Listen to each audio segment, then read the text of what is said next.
Hello students of class 11th math बच्चा। मैं आपका चैप्टर 5 शुरू कर रही हूँ बेटा, जिसका नेम है कॉम्प्लेक्स नंबर्स। जो न्यू स्टूडेंट्स हैं बेटा उनके लिए सिलेबस वीडियो है।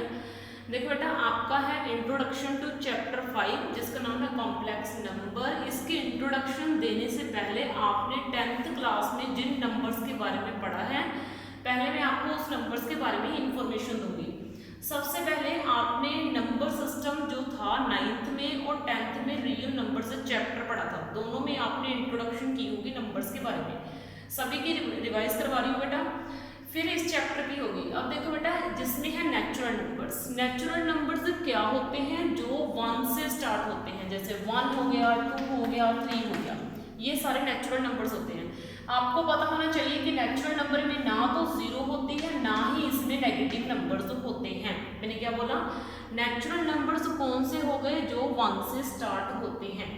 उसके बाद है होल नंबर। होल नंबर क्या होते हैं? जो 0 से स्टार्ट होते हैं उनको होल नंबर बोला जाता है। जैसे 0, 1, 2, 3, 4, ये सारे के सारे। इसमें नेगेटिव नंबर्स नहीं होते। नेचुरल नंबर में जीरो भी नहीं होती, नेगेटिव नंबर्स नहीं होते, होल नंबर में ओनली नेगेटिव्स नहीं होते। तो आगे बात करते हैं हम इंटीजर्स की। इंटीजर्स वो होते हैं जिसमें नेगेटिव्स भी होते हैं, जीरो भी होती है और पॉजिटिव्स भी होते हैं। जैसे -2, -1, 0, 1, 2, ये देखो, ये नेगेटिव है, ये जीरो है, ये पॉजिटिव है। तो natural number starts from 1 and whole number starts from 0 and integers contains 3, यानी कि तीनों के तीनों टाइप के नंबर इंटीजर कंटेन करता है। आगे है रैशनल नंबर। रैशनल नंबर जो होते हैं वो फ्रैक्शन में होते हैं। फ्रैक्शन यानी कि लाइक 2/3 हो गया, है ना, 4/5 हो गया। इस तरह के नंबर्स को हम बोलते हैं रैशनल नंबर्स। ठीक है।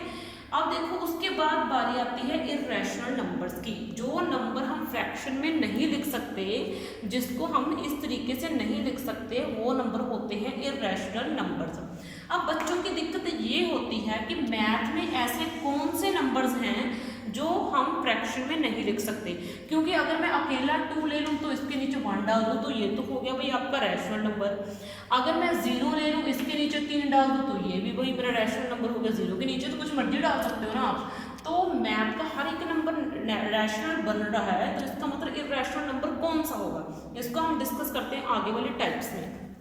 इसके बाद देखो, आगे है आपका टर्मिनेटिंग नंबर। ध्यान से समझना, टर्मिनेटिंग नंबर का मीनिंग है कि डेसिमल के बाद एक्सपेंशन खत्म हो जाएगी। यानी कि जब हम एक नंबर को डिवाइड करेंगे किसी दूसरे नंबर से और बीच में कहीं पे डेसिमल आ रहा है, यानी कि पॉइंट आ रहा है, तो पॉइंट के बाद डिजिट्स बार बार नहीं आएंगे। यानी कि ऐसे नहीं कि कुछ भी कुछ आए जा रहे हैं, यानी कि कहीं पे आके ये आने बंद हो जाएंगे, तो उसको हम बोलते हैं टर्मिनेटिंग। टर्मिनेटिंग का बात बड़ी सीधी सी है कि एक नंबर डिवाइड हो रहा है, बस पूरा सीधी सी बात ये है। यानी कि the number whose decimal expansion ends after some integer, यानी कि पॉइंट के बाद बस एक डिजिट आएगा या फिर 2 डिजिट आएगा, बस इससे ज़्यादा नहीं आएंगे, तो वो नंबर आपका हो गया टर्मिनेटिंग नंबर। और टर्मिनेटिंग नंबर फ्रैक्शन में होते हैं, इसलिए रैशनल हो गए। अब देखो, ये फ्रैक्शन में कैसे होते हैं। जैसे मैंने 23.5 ले लिया, मैंने इसको फ्रैक्शन में लिखना है, मैं कैसे लिख सकती हूँ? 235, ये जो डेसिमल है इसका 1 लगा देते हैं नीचे, और डेसिमल के बाद जितने डिजिट्स हैं उतने 0 लग जाते हैं, तो एक डेसिमल वाला नंबर आपका फ्रैक्शन में कन्वर्ट हो गया। तो फ्रैक्शन में कन्वर्ट होने के बाद ये आपका बन गया रैशनल। रैशनल का मीनिंग वो नंबर जिसको हम फ्रैक्शन में लिख सकते हैं। टर्मिनेटिंग नंबर कौन सा हो गया? जो पूरे का पूरा डिवाइड हो रहा है, पॉइंट के बाद कुछ ज़्यादा जो है इंटीजर्स नहीं आएंगे, और ये नंबर होता है आपका रैशनल नंबर। रैशनल यानी कि जिसको आप फ्रैक्शन में लिख सकते हो। ठीक है। उसके बाद आपका आता है नॉन टर्मिनेटिंग। ये थोड़ा डिफिकल्ट है, ध्यान से समझना। जो नॉन टर्मिनेटिंग है वो 2 तरह का होता है। एक होता है रिकरिंग नॉन टर्मिनेटिंग, एक जो होता है नॉन रिकरिंग नॉन टर्मिनेटिंग। अब ये क्या है? मान लो ना, मैंने यहाँ पे एक नंबर ले लिया, मैंने क्या करा, ये एक नंबर ले लिया, मैंने ले लिया 10 को आप 3 से डिवाइड करके देखो, ये पूरे का पूरा डिवाइड नहीं होगा। 3 3 का 9, फिर 1 बचा, फिर डेसिमल के बाद 3, फिर 9 फिर 3 फिर 3 3 ऐसे रिपीट होता जाएगा। तो इस तरह के नंबर जो रिपीट होते जाएं यानी कि उनको हम बोलते हैं रिकरिंग नॉन टर्मिनेटिंग नंबर्स। यानी कि व्हेन सेम इंटीजर यानी कि एक ही अक्षर रिपीट हो रहा है पॉइंट के बाद, तो उसको हम बोलते हैं रिकरिंग नॉन टर्मिनेटिंग। और जो रिकरिंग हमने 10th क्लास में पढ़ा था कि हम इस तरह के नंबर को भी फ्रैक्शन में लिख सकते हैं, यानी कि हम इसको इस तरीके से लिख सकते हैं 2/3 में, ऐसे 2/9 में लिख सकते हैं इसको फ्रैक्शन में। तो रिकरिंग नॉन टर्मिनेटिंग आपका कौन सा नंबर है? रैशनल नंबर है। उसके बाद बारी आती है non recurring non terminating number की। Non recurring non terminating number का मीनिंग क्या है?